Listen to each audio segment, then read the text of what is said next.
रोज रोज रोने से तो अच्छा है एक बार रो लो। फिर सोनू अपनी चाल चल चुका था। पत्थर गर्म था, हथौड़ा भी बड़ी जोर से ही लगनी थी। चिंगारी छूटते ही आग लग जाने से घर तबाह हो जाता, और अब आग लग चुकी है। अब बर्बादी किस्मत थी। मैं अपनी पत्नी को डिवोर्स देना चाहता हूँ। वहां पर बिल्कुल सन्नाटा छा गया था। उन शब्दों की तकलीफ ने प्रीति के दिल में दर्द जगाया था। इससे पहले कि वे और ज्यादा बोलता, प्रीति की आंखों के आगे अंधेरा छा गया, और वे जो आधी सीढ़ियों तक पहुंची थी, लड़खड़ाती हुई नीचे आई और औंधे मुंह सबके सामने ही गिर पड़ी थी। उसका जिस्म बेजान था। वहां पर जितने भी लोग खड़े थे, कोई भी अपनी जगह से हिल नहीं पाया था। सभी बिल्कुल सुन खड़े रह गए थे। वक्त भी जैसे रुक सा गया था। उसके माथे से खून बहा तो माला देवी ने अपने दिल पर हाथ रख लिया। करमवीर भी घबरा गए थे। बेटे की इस हरकत पर करमवीर का खून खौल उठा था। मुकेश ने पास पड़ी टेबल पर दोनों हाथों से मुक्के बरसाए थे। टेबल चकनाचूर हो गया था। उसके दोनों हाथ जख्मी हो गए थे। उस वक्त हवेली में एक कोहराम सा मचा हुआ था। सोनू ने वह आग लगाई थी कि एक पूरा हंसता खेलता घर बर्बाद हो रहा था। आप उन्हें घर ले जा सकते हैं। अब ये ठीक है, बस सावधानी रखिए। जख्म अभी ताज़ा है, कोई लापरवाही ना हो। डॉक्टर ने माला देवी और करमवीर से कहा तो प्रीति को बिल्कुल चुप से घर ले आए थे। किसी को कानों कान खबर नहीं लगने दी थी। अब क्या करें?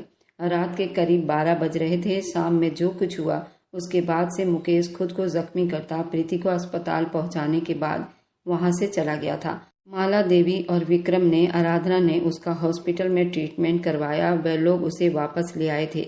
उसके माथे पर गहरा जख्म था, पर पट्टी और टांके लगाए गए थे। पर वह अब एक जिंदा लाश बनकर बैठी थी, जैसे उसे अब चिता पर लिटाना बाकी रह गया था। माला देवी उस मासूम को देखते आंसू बहाने लगी। उसका चेहरा साफ बता रहा था वह लड़की बिल्कुल सच्ची थी और उसमें कोई ऐब नहीं था। उसका किरदार भी बिल्कुल साफ था। करमवीर, मैं इस बच्ची को तो नहीं जानती, लेकिन इसकी आहें साफ बता रही है कि ये बिल्कुल पवित्र लड़की है। इसका किरदार बिल्कुल ठीक है। ये मासूम है। माँ, मुझे लगता है मेरी परवरिश में ही कोई कमी रह गई थी जो मुकेश ने आज ये हरकत की है। वे भी बहुत गम में दिखाई दे रहे थे। क्या प्रीति को वापस उसके घर भेजें? अरे पागल हो गए हो क्या तुम लोग? ऐसा सोचना भी मत। माला देवी ने बहुत गुस्सा किया था। उन्होंने कहा कि ये क्या तरीका है? शादी के दूसरे दिन ये इतनी जख्मी हो गई है। रतन सिंह हमारे बारे में क्या सोचेंगे? बरसों से हमारा उनका संबंध इतना अच्छा है, लेकिन मुकेश ने तो उसे डिवोर्स की धमकी दी है और वे उसके साथ नहीं रहना चाहता। नहीं करमवीर बेटा, अभी डिवोर्स तक बात नहीं पहुंची है। मुकेश को हम समझा सकते हैं और इसकी सच्चाई को हम उसके माता पिता के सामने रखेंगे। आखिर सोनू और प्रीति के बीच ऐसा कौन सा संबंध था जो इतना घटिया इल्जाम इस पर लगा है? शादी से पहले ही ये सब उनको क्लियर करना चाहिए था। मुझे तो लगता है सोनू सिर्फ उसे पसंद करता है, बाकी ये लड़की बिल्कुल उसे पसंद नहीं करती। शायद मुझे लगता है ये एक तरफा प्यार है। अगर सोनू इसे सच्चा प्यार करता तो वह इस तरह कभी न करता। बस इसको पाने की चाह में ये सब ड्रामा कर रहा है। हो सकता है प्रीति में ऐसी कोई गलती ना हो। प्रीति मुकेश के जिंदगी से निकल जाएगी। वह भी दिल पर पत्थर रखकर बोलती चली गई। अब माला देवी को प्रीति और मुकेश की सुहाग रात के दिन वाली बात याद आ गई, जो कि माला देवी ने उस चादर से पुष्टि की थी कि प्रीति बिल्कुल अनछुई लड़की थी। वह चादर मैंने खुद उस धोबी को दिया था और उसने इतने सारे नेग लिए थे, तो ये कैसे हो सकता है? जबकि दूर बैठी प्रीति अभी भी दीवार को ही घूरे जा रही थी। ये मर्द जात भी ना कभी कभी इतने जालिम हो जाते हैं, जीती जागती लड़की को जिंदा लाश बना देते हैं। कुछ दिनों तक इन दोनों को एक साथ नहीं रहना चाहिए। इसे झगड़ा और बढ़ जाएगा। ये मेरे पास मेरे ही कमरे में रहेगी तब तक जब तक मुकेश को अपनी गलती का एहसास नहीं हो जाता, या जब तक वह अपनी गलती की माफी नहीं मांग लेता। दादी ने नौकरानी को आवाज दी, जो उनकी बहुत पुरानी नौकरानी थी। वह अभी तक रात गए उनके साथ साथ रहती थी। उसका नाम ललिता था। ललिता, प्रीति को कमरे में ले जाओ और ख्याल रहे प्रीति की जरूरत का हर सामान इस कमरे में मौजूद हो, उसे कहना ना पड़े। ललिता से बहुत गंभीरता से कहते हुए उसके जाते ठंडी आ भर गई। जो कुछ भी था, प्रीति उनको बहुत ही साधारण लड़की दिखाई दे रही थी। आखिर ये उनके मरे हुए पति के दोस्त की पोती थी और उनके घर से इनका बहुत ही अच्छा खासा संबंध था। वह उसके माँ बाप को बहुत अच्छे से जानते थे। फिर वे आज तक सोनू के बारे में ये बात नहीं जान पाए थे। आखिर क्या था इन दोनों के बीच का राज? माला देवी को इतना तो पता था कि रतन सिंह ने अपनी बड़ी बेटी के लिए सोनू का चुनाव किया था। फिर उसके बाद उन्होंने अपनी मिष्टी के लिए भी उसके लिए रिश्ता भेजा था। दोनों के लिए सोनू ने मना कर दिया था। फिर सोनू से ये तो 10 साल छोटी थी, फिर वह उसके पीछे क्यों पड़ा था? और अगर सोनू को प्रीति पसंद थी तो रतन सिंह को सोचना चाहिए था और उसकी शादी सोनू से करवा देनी चाहिए थी। फिर उन्होंने इस सब में मेरे पोते को क्यों शामिल किया?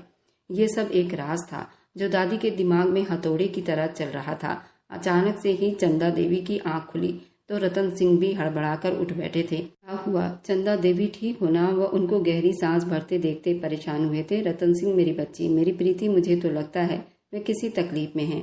उसको कोई तकलीफ है, वह रोते बोले जा रही थी। रतन सिंह ने उन्हें गले से लगा लिया, उन्हें थपकी देने लगे। अपनी बेटी के लिए वे खुद भी बहुत परेशान थे, लेकिन किसी से बात नहीं कर सकते थे। पर अब पत्नी की हालत अपने जैसी देखकर और ज्यादा परेशान हो रहे थे। आप फोन करके पता करो ना, प्रीति ठीक है ना? वह उनसे बहुत ही विनती भरे शब्दों में बोल रही थी। अभी बहुत रात हो गई है, सुबह होती है तो मैं फ़ोन कर लेता हूँ। खुद भी बात करूँगा और तुमसे भी करवाऊँगा। बस अब रोना बंद कर दो और चलो शाबाश, सो जाओ। भगवान से प्रार्थना करो। वह उसे तसल्लियाँ दे रहे थे, मन ही मन भगवान से प्रार्थना भी कर रहे थे। भगवान ही तो होते हैं जो बेचैन दिलों को आराम पहुँचाते हैं। मुकेश 2 दिन से हवेली नहीं आया था। प्रीति माला देवी के कमरे में ही थी, बिल्कुल चुप हो गई थी। माँ का फ़ोन आया, पिता से भी बात हुई, लेकिन दादी के समझाने पर उनका मान रखते अपने घर वालों से लड़ाई झगड़े की बात छुपा गई। उसका दिल बिल्कुल टूट चुका था। वे अब मुकेश के साथ कोई संबंध नहीं रखना चाहती थी, जो किसी की सुनी सुनाई बातों पर यकीन करके उसे पलक झपकते ही डिवोर्स की धमकी दे गया था। बस अब उसे दादी का मान पूरा रखना था। वे बहुत चुप से सभी बड़ों की बात मान रही थी और फिर अपने माँ पापा के पास वापस लौट जाना चाहती थी। वे जानती थी अब इस रिश्ते का यही अंजाम होना लिखा है, लेकिन दादी उसे कुछ भी गलत सोचने नहीं दे रही थी। उसे भगवान से लौ लगाने के बारे में सीख दे रही थी। वह उसे खूब हिम्मत दे रही थी। वह उनके लिए अनजान थी, लेकिन उनका मान रख गई थी। अपने घर वालों से सारी बात छुपा गई थी। दूसरी तरफ उनका पोता था जो उनका मान तोड़ गया था। 1 महीना पलक झपकते ही बीत गया था। मुकेश 1 महीने तक न जाने कहाँ गायब था। दादी ने पता करवाया तो पता चला वे फार्म हाउस में रह रहा है।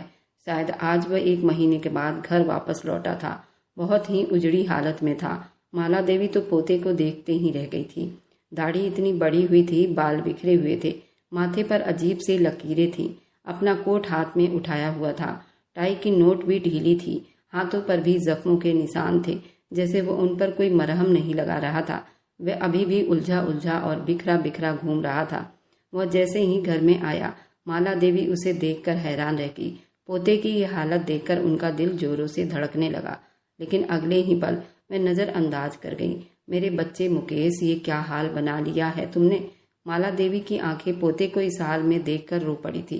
वह चुप रही और सिसक रही थी। वह लड़खड़ाते कदमों से अपने कमरे की तरफ बढ़ गया, जो बिल्कुल वैसा ही था, बिल्कुल सुनसान कमरा। उसे एकदम काट खाने को दौड़ने लगा था। हिम्मत करता वह बिस्तर पर जा बैठा, जिसकी चादर में एक भी सिलवट तक न थी। मुकेश, प्लीज रुक जाओ। गहरी सांस भरती वो मासूम सी लड़की उसे देखने लगी। मुकेश, मुझे बहुत डर लग रहा है और मुझे बहुत तकलीफ हो रही है। होठों को बेबसी से छूते धीरे से कहा, आप जुनूनी हो रहे हो। मुझे आपके जुनून से डर लग रहा है। वह उसको धीरे से कहती पलकें झुका गई। मुकेश के होठों को धीमी सी मुस्कान ने छुआ। मुझे भी अपने जुनून से डर लग रहा है। प्रीति, आप बहुत नाजुक हैं।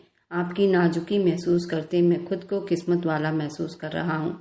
वह फिर से उस पर अपनी मोहब्बतें निछावर करता, मीठी बातों को उसके कान में बोलता, उसे अपनी मजबूत बाहों में ले गया था। जब वो यादों के पर्दों से निकलकर बाहर आया, वह जा चुकी थी। हाँ, उसने उससे अपना रिश्ता खत्म कर दिया था। वह क्यों रहती यहाँ? उसको तो मजा आया होगा, अपने आशिक के साथ चली गई होगी। वह बाहें फैलाए बेड पर टांगे बेड से नीचे लटकाए लेट गया। वह नहीं गई, मैंने खुद उसे अपनी जिंदगी से निकाला है, तो मैं क्यों उसे याद कर रहा हूँ? वह आंखें मीच गया। तुम्हारे चेहरे का दाग, तुम्हारे किरदार का दाग। वह फिर से उठ बैठा, परेशानी से चिल्लाया था। उसके दिमाग में दर्द की लहर उठ रही थी। वह अपने बाल नोचने लगा, जैसे उसके दिमाग की नस फट जाने वाली थी। काश कहीं ऐसा भी होता कि 2 दिल होते सीने में, एक टूट भी जाता इश्क में तो तकलीफ ना होती जीने में। वह सारी रात उसकी जाग कर कटी थी। सुबह होते ही मुकेश ऑफिस के लिए निकला था। इतने दिनों से वह ऑफिस में नहीं गया था, फार्म हाउस में बंद रहता था। काफ़ी समस्याएं हो गई थी। ऑफिस में उसे अब जाना था। लोग शादी करके खुश रहते हैं और उसने खुद को बर्बाद कर लिया था। वह सर झटकता नीचे जाने लगा। उसे प्रीति की एक झलक दिखाई दी थी। मुकेश ने उसे अपना वहम समझा, क्योंकि उसके सुनने में आया था कि वह अपने माँ बाप के घर चली गई है। जो कुछ उसने किया उसके बाद प्रीति का यहाँ रहना बनता ही नहीं था, लेकिन उसके वे गुमान में भी नहीं था कि प्रीति इसी हवेली में होगी। वह सर झटकता आगे बढ़ता। उसने फिर से प्रीति को देखा। वह प्रीति ही थी। दादी के कमरे की तरफ कदम बढ़ाते हुए वह आधा खुला दरवाजा पूरा खोल गया। वह अपने चेहरे के पास दुपट्टा लिए, चेहरा उसका गीला था, माथे पर तिलक था। वह दादी के कमरे में मंदिर में खड़े पूजा कर रही थी। उसके चेहरे पर बहुत ही पवित्रता झलक रही थी कि मुकेश एकदम खुद उसको देखते चला गया। वह जो दादी के कमरे में मंदिर में बैठे पूजा करने में मगन थी, एक बार खुद पर नजरों की ताप महसूस करती पीछे पलटी। मुकेश को खड़ा देखकर वह सांस लेना ही भूल गई। वह सितमगर आज इतने दिनों के बाद नजर आया था। मुकेश की निगाहें उसके चेहरे से होती उसके माथे पर जा ठहरी, जहां अभी भी छोटा सा निशान बाकी था। प्रीति की निगाह मुकेश के चेहरे से होते उसके जख्मी हाथों पर जा ठहरी। प्रीति की आंखों से चुप से आंसू बह निकले। वह उस आदमी से अब कोई रिश्ता नहीं रखना चाहती थी, दर्द का भी नहीं। अपनी आंखों में आए आंसुओं को छुपाती दर्द से मुंह फेर गई। तुम्हें तो अपने घर में होना चाहिए था, यहाँ क्या कर रही हो? उससे सवाल पूछने का हक नहीं रखते मुकेश। अचानक से उसने अपने पास से माला देवी की कड़कदार आवाज सुनते वह पलटकर उन्हें देखने लगा। ये मेरे हुक्म पर यहाँ मेरे पास रह रही है? आखिर क्यों दादी? जब रिश्ता खत्म हो गया है यहाँ रहने का कोई फायदा नहीं। मुकेश, तुम्हें नहीं पता, रिश्ते ऐसे खत्म नहीं होते। अग्नि को साक्षी मानकर 7 फेरे लिए हैं और 7 फेरे में 7 वचन लिए हैं। तुम्हारा रिश्ता इतनी आसानी से खत्म नहीं होगा। ये रिश्ता जन्मों जन्मों का है। लेकिन अब मैं और ज्यादा तुम्हें बुरा बनने नहीं दे सकती। प्रीति को कोई भी इस घर से नहीं निकाल सकता। तुमने अग्नि के साथ 7 फेरे लिए हैं। ये कोई खेल नहीं, ये कोई गुड्डे गुड़िया का खेल नहीं। तुम्हारा जब जी चाहे अपनी पत्नी को छोड़ दो, धमकी दे दो। तुमने तो अपनी जिंदगी से इसे निकाल दिया, अब इसके पीछे क्यों पड़े हो? ये मेरे कमरे में मेरे साथ रह रही है और मेरे कहने पर यहाँ रहती है और मैं इसके जरूरत का ख्याल रखती हूँ। वह दादी की बातों पर शर्मिंदा हुआ था। प्रीति मेरी बच्ची, अपनी पूजा पाठ चालू रखो, मैं इसे अच्छी तरह से समझा दूंगी। मुकेश का हाथ थामे बाहर ले आई। मुकेश, जो कुछ हुआ था उसे होना तो नहीं चाहिए था, लेकिन अब प्रीति किसी भी हाल में यहीं रहेगी। जब उसके जीवन में पहले से सोनू था तो मेरे जीवन में क्यों आई? मुकेश की बात पर उनका जी चाहा वह उसे 2 रखकर कान पर लगा दे। तुम चाहते हो वह चली जाए और तुम इसी तरह दर दर भटकते रहो। मानवी देवी के गुस्से पर वह अपने होंठ जोर से भींच गया। मैंने कह दिया जो कहना था, अब कुछ नहीं बचा। वह गुस्से से बोलती, किसने कहा कुछ नहीं बचा? वह अभी भी तुम्हारी धर्मपत्नी है ना कोई कागज पर तुमने उसको डिवोर्स दिया है। गुस्से में इंसान क्या से क्या बोल जाता है। जरूरी नहीं वह सारी बातें इंसान लेकर जिंदगी भर ढोता रहे। जो तुम्हें समझना है समझो। ये लड़की इसी घर में रहेगी, ये मेरा फैसला है। और हाँ, रही बात उन तस्वीरों की, तो बेटा टेक्नोलॉजी का जमाना है, कुछ भी कोई भी बना सकता है। 1 मिनट में वह अंदर जाते अपना मोबाइल निकाल लाई। देखो तुम्हारे दादा और मेरी फोटो कुछ दिन पहले ही, जबकि तुम्हारे दादा को मरे हुए कई साल बीत गए। ये तो मुझे मेरी सहेली ने गिफ्ट करके कुछ दिन पहले मुझे सेंड की थी। मैं तो उस वक्त हैरान रह गई। खैर मैं तो बूढ़ी हूँ, इन चीज़ों का इतना मुझे ज्ञान नहीं है, ना ही समझ है जितना तुम जवान लोग आजकल के ज़माने और टेक्नोलॉजी को समझते हो। लेकिन ये बूढ़ी आंखें किसी इंसान को परखने में धोखा नहीं खा सकती। और मैं अच्छे से जानती हूँ प्रीति का दामन बिल्कुल ही बेदाग है। ये इतनी खूबसूरत है, इसके चाहने वाले हो सकते हैं, इसमें कोई बुराई नहीं है। वह जो भी सोनू ने कहा है या किया है, मुझे तो कुछ दाल में काला ही लगता है। वह अपनी कहती जा चुकी थी, जबकि मुकेश के लिए सोचों का एक पहाड़ छोड़ गई थी। वह उस वक्त अपने ऑफिस में बैठा माला देवी की बातों को सोचते चले जा रहा था। सच में टेक्नोलॉजी से ये सब किया जा सकता है। किसी की भी पिक्चर को किसी के साथ भी जोड़कर कुछ भी किया जा सकता है। जबकि उसकी माँ आराधना बार बार उस पर जोर दे रही थी कि वह उनकी सहेली के रिश्तेदार से शादी करके वह उसे अपनी जिंदगी में शामिल कर ले ताकि वह खुश रहे। वह उनकी सहेली की रिश्तेदार भी तैयार बैठी थी अपनी बेटी देने को, लेकिन मुकेश ये फैसला किसी हाल में नहीं ले सकता था। वह भी तब जब प्रीति उसके घर में ही थी, उसके नाम पर ही बैठी थी। वह उसे क्यों दुख देता? माना कि वह उससे गुस्सा था, लेकिन इतनी बड़ी सजा नहीं दे सकता था। भले रास्ते अलग हो जाते, मंजिल खो जाती, लेकिन फिर भी जो चाहत उसके दिल में प्रीति के लिए जाग चुकी थी, अब वो किसी और के नाम नहीं कर सकता था। सारी जिंदगी वो प्रीति की याद के सहारे जी सकता था, लेकिन अपनी जिंदगी में किसी को प्रीति की जगह देना उसके लिए बड़ा मुश्किल था। अब दादी की बातों पर गौर करने लगा था और उस फोटो के तय तक पहुंचना चाहता था। क्या ये फोटो असली है या नकली? अपने एक दोस्त से मिलने का बोला जो फोटो बनाने में एक्सपर्ट था, और उसे वही तस्वीर दिखाई, जिन्हें देखने के बाद मनवीर सोच में पड़ गया था। मुझे कुछ हद तक तो शक हो रहा है, बट मैं उन्हें प्रॉपर चेक करना चाहूंगा, और डोंट वरी, सब कुछ बिल्कुल आसानी से और सावधानी से करूंगा। आई नो ये पिक्चर कहीं लीक नहीं होगी। You can trust me. Trust है तभी तो तुझको बुलाया है। कब तक पता चलेगा? हाँ, अगर ये एडिट हुई तो जिसने भी की है बहुत होशियारी से की है। शायद एक दिन लगे होंगे उसको बनाने में। कल इस वक्त तक आपको बता दूंगा। वह उसे परमिशन लेता जा चुका था। उसका दिल बहुत जोरों से चाह रहा था कि ये नकली हो, उसकी प्रीति पर ये इल्जाम हो। उसके बाद क्या होगा? वह अपनी जगह से उठकर विंडो के पास चला आया। उसके बाद वह किसी ने सोचा तक न होगा। इल्जाम लगाने वाले का वो हाल करेगा, उसे न जमीन मिलेगी न आसमान। उसे मैं छोड़ूंगा नहीं। वह रात देर हवेली में वापस लौटा। हर जगह बिल्कुल चुप्पी छाई हुई थी। माला देवी का कमरा उसके कमरे से थोड़ी दूरी पर थी। अपने कमरे में जाने से पहले वह कॉरिडोर से गुजरता, उस कमरे के दरवाजे को देखता, एक ठंडी आह भर गया। धीरे से दरवाजा खोलते अंदर जाकर देखा तो वह माला देवी के पास ही उनके बिस्तर के बिल्कुल एक तरफ सिमटी सी सो रही थी। वह कुछ सोचते हुए उसे देखते चला गया। उसका दिल गवाही देने लगा, वह बिल्कुल पवित्र है, पर अब तीर कमान से निकल चुका था। वह उसका दिल तोड़ चुका था। और लड़कियों का दिल कितना नाजुक होता है, कांच से भी ज्यादा नाजुक है। और अब जोड़ते हुए मुकेश को पता चलेगा कितनी मेहनत करनी पड़ती है उसे। तुम मेरी हो, मैं सारी दुनिया से तुम्हारे लिए लड़ सकता हूँ। कल शायद ये पूरी दुनिया ना रहे, कुछ ऐसा हो, तुम ना रहो, कुछ ऐसा हो, हम ना रहे। वह उल्टे कदम पीछे होने लगा। ये रास्ते अलग हो जाएं, चलते चलते हम खो जाएं, मैं फिर भी तुमको चाहता रहूंगा, इसी चाहत में मर जाऊंगा। वह दरवाजा बंद करते बाहर निकल आया। न जाने क्यों उसे ऐसा लग रहा था जैसे उसकी आत्मा उसके जिस्म से निकल रही हो। वह अपने दिल की जगह मुक्का मारता अपने कमरे की तरफ बढ़ गया। वह सीधा आईने के सामने जाकर खड़ा हुआ। अपने आप आज बहुत छोटा महसूस कर रहा था। यहीं पर वह चूड़ियां उतार रही थी जब उसने टिश्यू से उसके चेहरे का दाग साफ करके उसे दर्द दिया था। एकदम पीछे होता भीगी आंखों से जख्मी सा मुस्कुराया। टूटे दिल के टुकड़े लिए तेरे दर पर ही रह जाऊंगा, मैं फिर भी तुमको चाहता रहूंगा। वह अब गुस्से में गरजता रंजीत के घर गया था। बड़ी जोर से चिल्लाया था। सभी बाहर निकल आए। सोनू भी अपने कमरे से निकला था कि मुकेश ने आगे बढ़कर उसके मुंह पर जोरदार घूंसा बरसाया था।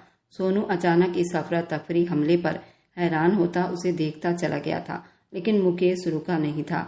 वह मारता चला गया। क्या कर रहे हो? इसको जान से मार दूंगा। इसकी हिम्मत कैसे हुई मेरी पत्नी पर गलत इल्जाम लगाने की, जबकि मेरी पत्नी इसे कितनी बार मना कर चुकी है, वह इसे नहीं चाहती। सोनू ये सब करके क्या जताना चाहता था कि वह उससे प्यार करता है। प्यार करने वाले इंसान कभी इस तरह नहीं करते। प्यार का रिश्ता एक पवित्र रिश्ता है। अगर तुम्हें सच में प्यार था तो इसकी इज्जत का जरूर ख्याल कर लेते, ना कि उसके पति के सामने उसकी बेइज्जती करते, ना कि लोगों के सामने उसकी बेइज्जती करते। वह रंजीत के ऊपर ही उसे धक्का दे गया था, जिस पर रतन सिंह आगे बढ़ते हुए मुकेश को काबू करने लगे। क्या हुआ? कुछ हमें भी तो बता दो, आखिर उसने किया क्या है? मुकेश तो गुस्से में लात घूंसे मारता चला गया था। सबको इसकी असलियत बता दी। उसके दोस्त मनवीर ने उसे क्लियर बता दिया कि वह तस्वीर नकली है, और फिर भेजने वाला तो सोनू ही था, तो कैसे छोड़ देता इसे। हकीकत जानकर रंजीत ने मुकेश को पीछे करते खुद सोनू के मुंह पर थप्पड़ जड़ दिया था। रतन सिंह भी आगे बढ़ते उसे उन्होंने भी 2 थप्पड़ मारा। मेरी बेटी की जिंदगी बर्बाद करने वाले, तुझे मैं जान से ही मार दूंगा। वह उसका गला दबाते दहाड़े। रंजीत ने रोते हुए उनके आगे हाथ जोड़ दिए। रुक जाओ मेरे दोस्ती के लिए, अब छोड़ दो इसे। सोनू मुकेश से मार खाता पहले ही अधमरा हो चुका था। रही सही कसर रतन सिंह ने पूरी कर दी थी। वह अपने गुस्से के लपेट में उसे इतना मारते चले गए थे, वह बेहोश होता नीचे गिरा था। रंजीत ने बेटे को संभाला और फिर से अपने दोस्त के आगे हाथ जोड़ दिए। उसे यहाँ से लेकर चले जाओ रंजीत, वरना मैं इसे जान से ही मार दूंगा। दफा हो जाओ, वह चिल्लाए थे। रतन सिंह मुकेश को लेकर अपने घर चले गए। जी चाहता है खुद को भी मार दूं। अब की बार मुकेश ने रतन सिंह के तरफ देखते दर्द से कहा, बहुत तकलीफ दी है मैंने आपकी बेटी को। वह बेगुनाह थी, बेकसूर थी। इस आदमी ने मुझे बरगलाया था और मैं अपनी पत्नी के बजाय इस अनजान आदमी पर भरोसा करता चला गया। मैं नहीं हूँ आपकी बेटी के लायक। आप ले जाएं उसे। उनके आगे हाथ जोड़ गया। रतन सिंह अपने दिल पर हाथ रखते दर्द में रोए थे। मैंने बहुत मान से अपने जिगर के टुकड़े को तुम्हें सौंपा था। ऐसे मत कहो। गलतियां किससे नहीं हो जाती, सबसे होती हैं, और अगर गलती का एहसास हो जाए तो भगवान भी माफ करने वालों को बहुत पसंद करता है। अंकल, ये गलती नहीं है, पाप है। एक पवित्र औरत, कोई और नहीं, मेरी ही धर्मपत्नी थी, उस पर मैंने शक किया। मैं बहुत पापी इंसान हूँ। मुझे उसका साथ देना चाहिए था। मैंने अपने स्वर्ग को अपने हाथों से नर्क बना दिया था। अंकल, आपकी बेटी को मैं डिवोर्स की धमकी देने चला था। भगवान के लिए चुप हो जाओ, ऐसा मत कहो। चंदा देवी तड़प सी गई थी। मैं भी मर जाऊंगी, मेरी बेटी पर डिवोर्स का ठप्पा मत लगाना, ये जुल्म मत करना। वह रोनी सी शकल बनाते रतन सिंह का बाजू थामे बोली। मुकेश ने उन्हें सारी बात बता दी। वह नहीं चाहता था कि अब किसी से कोई बात छुपे। उसने जो किया उसे उसकी सजा मिलनी चाहिए थी। रतन सिंह और चंदा देवी पर छोड़ दिया था। अगर प्रीति तुम्हें माफ कर देती है तो हमें खुशी होगी, लेकिन अगर वे रतन सिंह, चंदा देवी ने रोते हुए बुलाया, तो वह हाथ उठाकर रोक गए। अगर वह वापस आना चाहे तो मैं उसे जाकर ले आऊंगा। वह दिल पर पत्थर रखे अपना फैसला सुना गए। वह बहुत ढीले कदमों के साथ वहां से निकल आया। हवेली पहुंचा तो अंदर जाने की हिम्मत नहीं हो रही थी, पर उसे अंदर जाना था। उसे अपने किए की माफी मांगनी थी। माफी मिलती या ना, उसकी किस्मत। फिर भी वो माफी मांगना चाहता था। वह अपने आप पर काबू न रख पाया और उसने ये सब कर डाला। उसे डिवोर्स की धमकी दे डाला। उसे प्रीति से माफी मांगने के बाद भगवान से भी माफी मांगनी थी।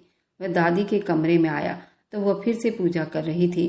वह घुटनों के बल उनके पास गिरता, उनका दिल दहला गया। पूजा करते, आरती लेते, बूढ़ी हड्डियों से उठती, अपने पोते के पास आई।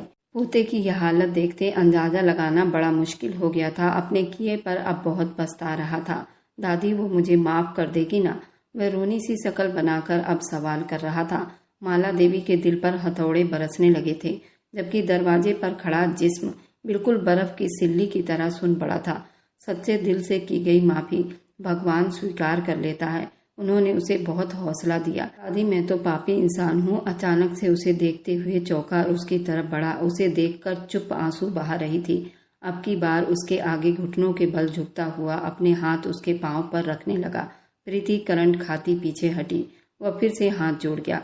प्लीज प्रीति, माफ कर दो मुझे। मैं नहीं रह सकता तुम्हारे बिना। तुम पर शक करके मैंने खुद पर जुल्म किया है। मैं बहुत बुरा इंसान हूँ, लेकिन फिर भी माफी मांगने तुम्हारे पैरों में गिरा हूँ। वह भीगी शब्दों से कहता उसे अपने लिए नरम करना चाह रहा था, पर वह नरम ना हुई और मुंह फेर लिया। मुकेश जैसे अब हार गया था। वह पीछे हट गया। वह उसके साथ जोर जबरदस्ती नहीं कर सकता था। चुप से कमरे से निकलता अपने कमरे की तरफ बढ़ गया। वह पीछे रोती रह गई। मैं तुम्हें मजबूर नहीं करूंगी प्रीति, लेकिन आज अगर वह टूट गया तो बिखर जाएगा। औरत के अंदर भगवान ने बहुत सब्र रखा हुआ है। वह खुद को भी संभाल लेती है और पूरे परिवार को भी, और मर्द के आने वाली नस्ल को भी, लेकिन मर्द के अंदर इतना सब्र नहीं होता। आज मैंने सच में उसकी आंखों में बहुत मोहब्बत देखी है। आगे तुम्हारी मर्जी, जो दिल चाहे रास्ता चुन लो। वह भी उस पर छोड़ दी। मोबाइल पर मैसेज टोन बजी थी। उसकी माँ का मैसेज था। उसने धड़कते दिल से सुना। बेटी, मुकेश आया था। जो कुछ भी हुआ मुकेश ने हमें सब बता दिया है। उसने अपनी गलती की, हमसे माफी भी मांगी है। तुमसे भी माफी मांगना चाहता है। प्रीति का दिल दुखा था। हमेशा की तरह औरतों को ही झुकने को क्यों कहा जाता है? उसने दर्द से आंखें मीच ली। प्रीति, माफ करना तुम्हारी मर्जी। अगर अपना लो तो भी ठीक होगा। ये तुम्हारा अपना फैसला होगा। तुम पर जोर जबरदस्ती नहीं करेंगे। अगर तुम्हें अपने मायके आना है तो पापा को फोन कर लेना, वह लेने आ जाएंगे। उनकी रोती आवाज सुनते वह रो दी। उसने अपने दिल पर हाथ रखा। वह भी डिवोर्स का ठप्पा नहीं चाहती थी। उसने पलटकर दरवाजे को देखा और फिर अगले ही पल वह मुकेश के रूम में थी, जो सर झुकाए बैठा, हाथ में ब्लेड लिए था, जैसे कुछ गलत करने जा रहा हो। उससे पहले कि वह खुद को सजा देता, प्रीति ने उस तक पहुंचकर उसके हाथ से ब्लेड को छीन लिया था। ये क्या कर रहे हैं आप? वह तड़प गई, जबकि मुकेश उसे देखता रह गया था। वह खुद को सजा देने जा रहा था, अपनी जुबान काट कर, जिससे उसने प्रीति को डिवोर्स की धमकी दी थी। प्रीति उसके इस व्यवहार से डर गई थी और उसके सीने से जा लगी थी। मुकेश ने उसे अपने सीने में जोर से दबा लिया था, जैसे उसने अब अगर छोड़ा तो वह कहीं उसे छोड़कर न चली जाए। मैं जिंदगी भर तुमको चाहता रहूंगा। वह उसके हाथों को चूमते, वह उसके माथे पर प्यार का मोहर लगाते, उसके गाल को सहलाते, उसके दोनों हाथों से उठाकर एक झटके से उसे अपनी बाहों में भरते। उसे देखते चला गया।